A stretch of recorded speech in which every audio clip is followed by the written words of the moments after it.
Available right Yep. now on Steam for $15. All right. And now, you've been waiting You have. patiently with a Zen-like patience, and now Black Adam Willis is going to give you the inside stuff, the lowdown. Oh man, you're gonna have to the help proper, me with this the because propers. yeah, we got what do we got? We are talking about Cloverfield Paradox. Paradox. It's the latest movie out from Netflix right now in the Cloverfield series franchise. I was going to say trilogy, but they've actually They're announced that already they got. have Yeah, they got more coming. part 4. But made this just and came out of getting ready to nowhere. go. It It just seems plopped all of a out sudden there. it plopped Yep. out there. All of a sudden you get, from what I understand too, is a 30-second ad during the Super Bowl that cost $5 million, Yes, that's Great. correct. which is like Love it just it. dropped out of like a Dos Machina, like out of the sky, and here's this movie, and then it got everybody to go watch it, and it tries so desperately to connect it to the events of Yeah. the first movie, and it's Well, there's just a rich, not something that happened. The first one came out in 2008, and this is like in the future, and they're in outer space, and they're on this spaceship, and they got to solve something. Is that there's this energy issue on Earth that could lead to Well, I'll give the breakdown right Or- now. Cloverfield Paradox takes place in 2028, which is 20 years after the original Cloverfield Right. movie takes place in the year it was released, 2008. Now, in 2028, Earth we've come to the end of our energy reserves. We've run out of energy. There's no way we can continue to generate enough to sustain the human race. We're just done, completed. And they've estimated that too within much 5 Wi-Fi years, being used. Yeah, They're just doomed. people keep playing with their Roombas. Yep. Won't turn the lights off when they go out. It's crazy. What they've calculated is 5 years absolute max is the amount of energy left on Earth, and we're desperate. But what they've also come up with is a solution very similar. Now, this is one of the things that I thought was pretty cool that they did, or at least this movie did. In a minute, is they've related the solution that this movie represents to Bill Nye's theory. And there's no hard evidence to back this up, but he theorized that the discovery of the God particle could possibly lead to mankind discovering a perpetual energy source, an inexhaustible source of energy that will eliminate the need for the methods we have in operation now. Fossil fuels, Fossil etc. fuels, hydroelectricity.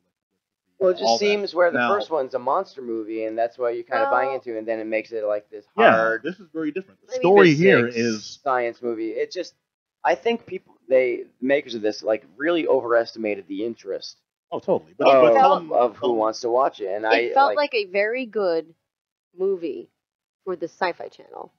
correct, And a very which means it's a mediocre bad movie a very mediocre for movie, human beings. striving to be. We're going to release this on Netflix instead of theaters, but it's just as good as what we released for theaters, and it just everything felt very cliche. I mean, not to give away too much about it, but there's the main character is going. She has a tragic backstory where her children had passed away, and so she goes to work on this space station. And the main overarching plot, I don't know if I should. Go ahead, yeah. They basically punch a hole through to an alternate reality. It's basically erases Earth. It sounds like that's going to be super cool, and then it's just like not very cool at all. Yeah. No, it seems like when you said this, it just isn't very like, whoa, that's the plot, and you get there and you're like, I should be way more interested in this, but I'm just not. Yeah, when you said like I'm not the demographic for this, like I am certainly not that. Like I said, I think they overestimated who is going to be interested in like how people are like clamoring for more Cloverfield. I just don't think it almost veered for those not for me. For those who saw Cloverfield Lane, which was only announced to have been a Cloverfield follow-up right before its release. Yeah. And for those who don't know that, really quick, that's the one where like a woman's in an underground bunker, she doesn't know what's going on, and then as time goes on, it's revealed that there's been like a cataclysmic event, and it turns out that there's like aliens and stuff. It's crazy. She leaves, and it takes place in the Cloverfield universe. This almost took a hard turn the opposite direction, where that movie was all suspense, thriller, and like figuring out like the pieces of like what's going on, why is she locked in this bunker, what happened, what cataclysmic event happened. This is almost like, a Star Trek episode. Yeah, which isn't bad in itself, but it's not the same demographic as Cloverfield, which, and to refresh people's memory, the original Cloverfield, which is all like supposedly, found footage almost, like shaky cam. See, the second one, 10 Cloverfield Lane, actually works as a movie. You're right. And like as it's got the suspense. You're trying to piece it together. This one just is right. It seems like It a feels like bad an TV episode. It feels like an and episode of something. It feels like there's more that should be surrounding it that we're not getting. But it's such a generic thing where the way even it was advertised like it was a thing of Doritos or something like that. You know what I mean? And it feels as such. You know what I mean? This is like you advertise it that way. It's about as exciting for me. Well, it runs into the problem of this was hyped at a major event, and Netflix assumed this was going to be a big reveal, and it's debuting right after the Super Bowl. So they gave the first advertisement for it during the Super Bowl at halftime. Like $5 So- million. Like I said, that's an expensive one-off. You know what I mean? And given a lot of people are going to see it, but like It is, but they did a very unique thing with this, where you didn't have to go to the movie theater to see Put it this on. major release.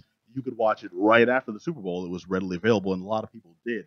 And I think that was very smart of them because they knew what they had here. This is not going to be a blockbuster. It's not going to be the dramatic follow-up to Cloverfield and 10 Cloverfield Lane that they hoped it would be. But I think somebody knew that, and they decided this was the right time to release it. Because this is how we're going to released release it. this crap because I mean, their we got to marketing. get it hyped. I don't fault their marketing. It's just, again, that's the thing though. It got me all hyped. Like, oh man, I love the Cloverfield movies. I'm really excited. Maybe this will give some insight into like where the monster comes from, whatever. And it just felt very bland. J.J. Abrams, if he does anything well, he markets a movie well. You know what I mean? Like The that. director Everything was very He wasn't cliche. the There was director, but nothing he- exciting. Who directed?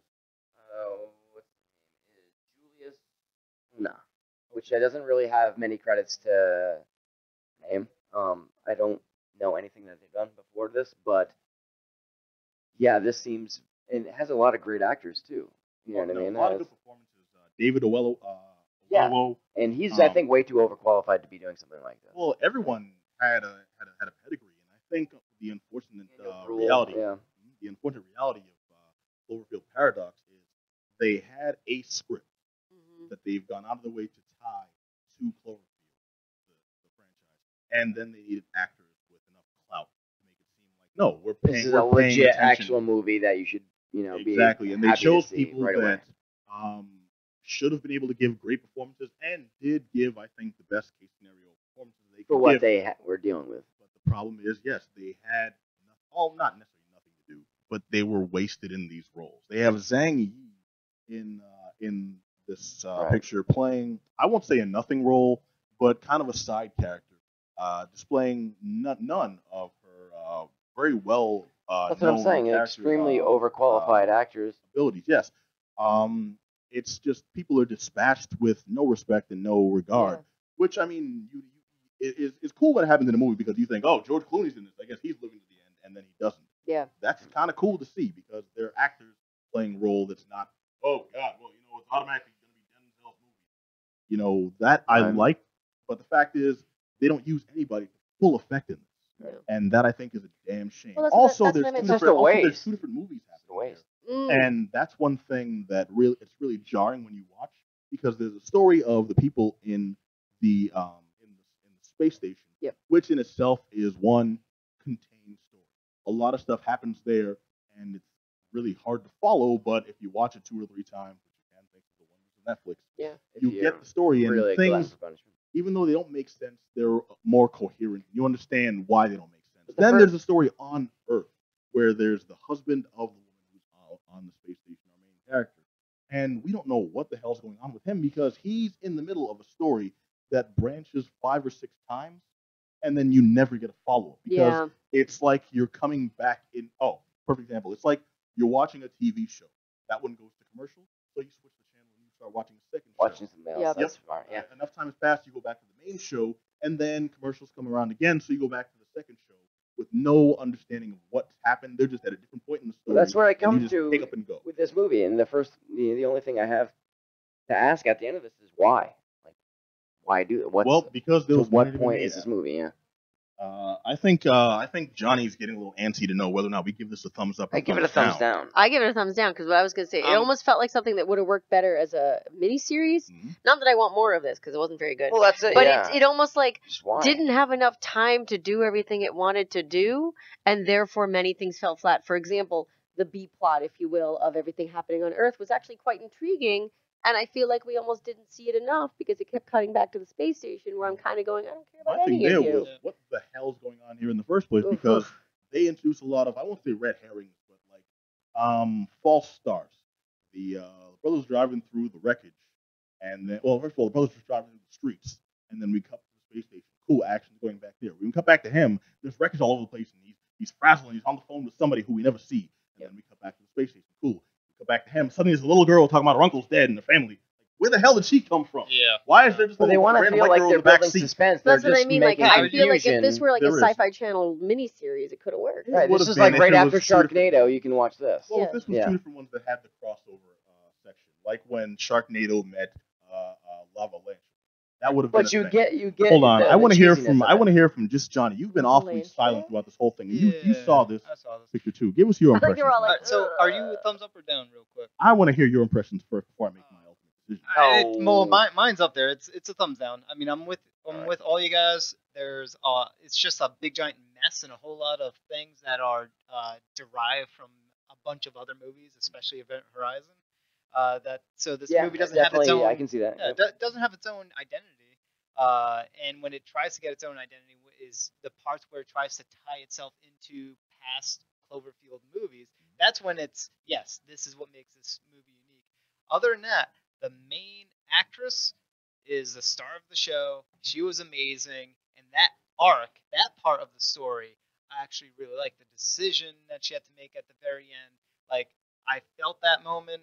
A little tear came down from the eye. That Wow. part was the only thing Johnny was about this touched that in was That's the worst redeeming. thing you've ever It seen. warmed the cockles of his, Well, that to me that was the cockles of his only black heart. the only redeeming factor about this movie was her arc, her story. no, I agree completely. I don't think they executed it as best as they could because they Clearly, had that yeah. disconnect between her husband and her cut into the husband. The husband moments were kind of like only there to help solidify, to help give that extra punch. To They were her there story. to give her the wife's story more weight.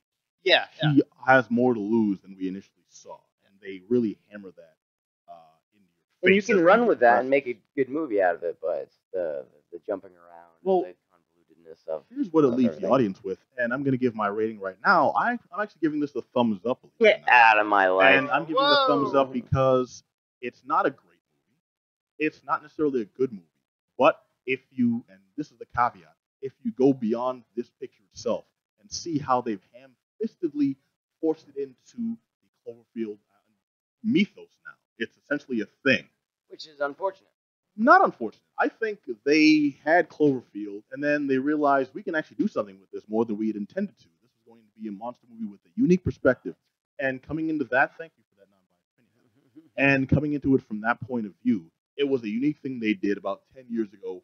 Let it die. But then they came out with Cloverfield Lane, which we thought was going to be a direct sequel. It's not, but going beyond the movie itself. When you find out when you go to the website, there's also an associated game, and all the links they've placed between those. It's reminiscent of there was a TV show and game series Sci-Fi did a few years back called Defiance. And when you watch the TV show Defiance, it was just okay. When you play the game Defiance, it was just okay. But if you played the game and the TV show, they were symbiotic. And together, they were actually a really good story that, because they were so disjointed on their own, didn't really get much exposure to various audiences, and then didn't really have the strength to sustain itself over time. That's what I'm seeing in Cloverfield now. The individual movies themselves are just okay. The movies combined with the website, combined with the game, all that stuff has this really rich, ridiculously complex lore that is symbiotic. It all ties into itself and makes a really good story. That being said, I give this a thumbs up begrudgingly because, yes, in this picture, they failed because they tried to do too much. And essentially, they half-assed it hard. Yeah, but Yeah. how Now, can you to give the a point thumbs where up to an this actual picture- thing you admit is, You're not is listening to me. Let me crap? finish. Now, the reason I'm giving it a thumbs up is because they half-assed this. True, but they got a lot of good actors to make a script that was not initially meant for Cloverfield. This Yeah. was a separate movie that they, like I said, ham-fistedly forced into the Cloverfield franchise, but they've done so with legitimate effort, and they've gone out of their way to include certain things, several things that connect this to the other Cloverfield movies, which I think will, and I'm really going out on a limb here, will be redeemed with the fourth movie. It's an Donald Logue plays a guy, a conspiracy theorist who is much like the Bill Nye character that I mentioned earlier. And he, if you pay attention to his name, which you don't really get, they gloss over it in the movie, but in the That was the guy in the TV screen, right? yes, in the on the website especially, going beyond, you'll find that he is related to John Goodman's character in 10 Cloverfield Lane, as is the woman interviewing him, who is the woman, or at least played by the same actress. We haven't been confirmed yet, but is likely the same woman who tried to break into the bunker on 10 Cloverfield Lane. You know, different things like that. The Megan, the daughter that John Goodman talks about endlessly in 10 Cloverfield Lane, was the girl that was killed at the end of the first Cloverfield movie. Also, I thought that his daughter was another woman that he had kidnapped. no, his daughter was named Megan. She died before. She's the main. I've only watched the movie when it came out. I didn't watch it again, so I could be off. You gotta follow the random stuff. There is like JFK assassination level of theories around this franchise. Which, if you go into all that crap and then you can fit how it fits into the Cloverfield franchise, this movie makes a lot more sense, and it's a lot better as a movie. But as a picture itself, you all